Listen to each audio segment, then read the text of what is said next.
We're talking about tread design today. I'm here with Dwayne from the Yokohama booth at the SEMA show.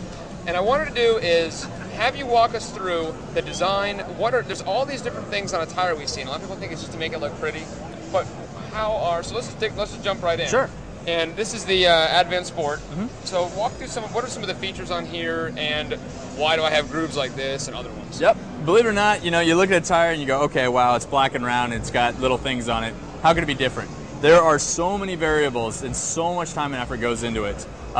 So just kind of going through this, all these grooving, what we call circumferential grooves, they go around the diameter of the tire, and all of that's to expel water, basically. Right. It can be a tire they can use and drive.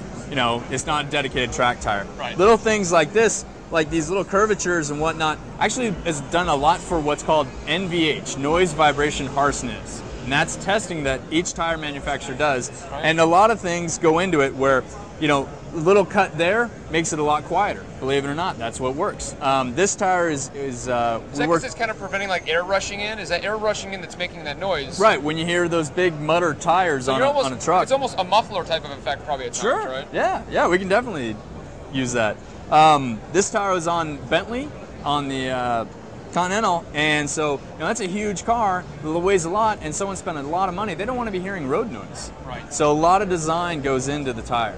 So now what about a design over here? I've got much bigger chunks. Yes. It's much more directional.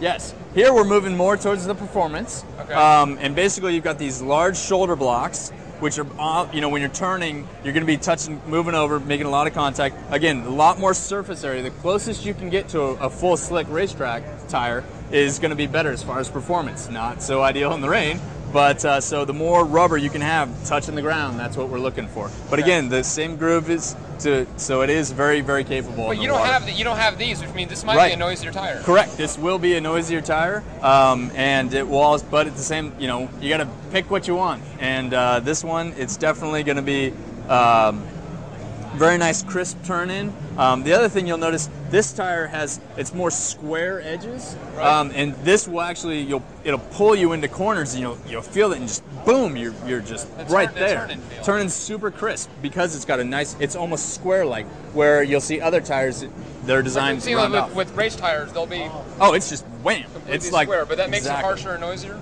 It does. It works. There's a bunch of things going on there, but mainly on race tires or very ultra high performance tires, you're looking for performance. That's your number one concern. So now, if we go kind of extreme, moving down towards the end, down to like the autocross type tire. Again, this is much more square design. Yes, very square. I mean, it's just right on the edge. So SUVs.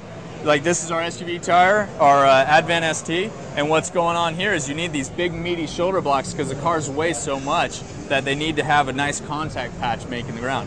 Other weird things that go on in tire production that we don't take it when we work with some of our car companies, our original equipment manufacturers. Right. They have requirements about static charge.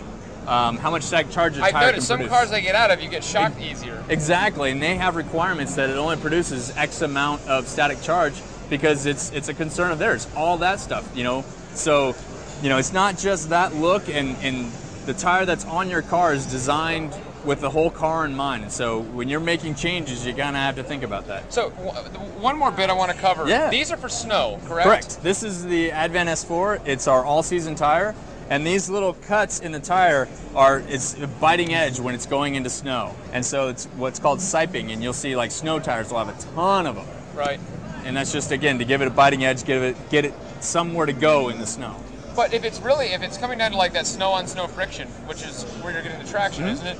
So this will help get that initial bit of snow. Exactly. It's kind of like an ice skate where you've got, you're getting that little bit of water in between, and so you just want to get down to the next level so you're not sliding